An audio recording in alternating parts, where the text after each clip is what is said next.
So The Independent published this article which talks about how much money you should have saved in retirement based on your age. And I always find these articles extremely helpful.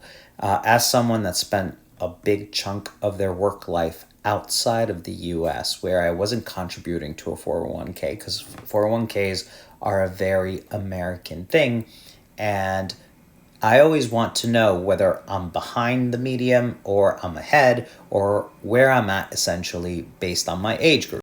Conversations involving retirement in general can fill people with anxiety and dread for a variety of reasons, right? You spend 30, 40 years of your life working, and that becomes part of your identity. Your job becomes part of your identity, and then all of a sudden you stop working and you lose a big chunk of your identity, and it can be very scary.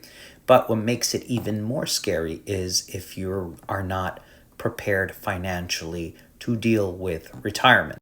And this is more common than you think. A significant portion of Americans, around 65 to 78%, live paycheck to paycheck, and about 4.8% of Americans took hardship loans from their 401k last year, which is a significant increase from 2023.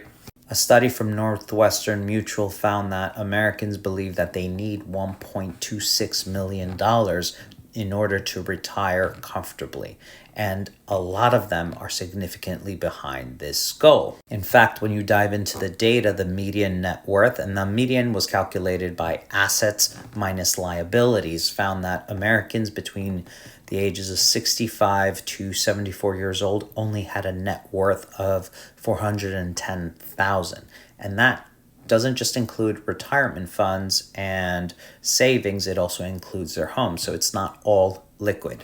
And unfortunately, the data doesn't improve as you go from generation to generation. For 55 to 64-year-olds, their median net worth is $364,000. For 45 to 54-year-olds, it's $246,000. For 35 to 44-year-olds, their net worth is calculated to be $135,000. And then for less than 35 years old, it's under $40,000. Unfortunately, the data paints a very bleak picture on what Americans should expect in retirement. Let me know if this data surprises you in any way or if you agree or disagree with it at all. Thank you so much for watching.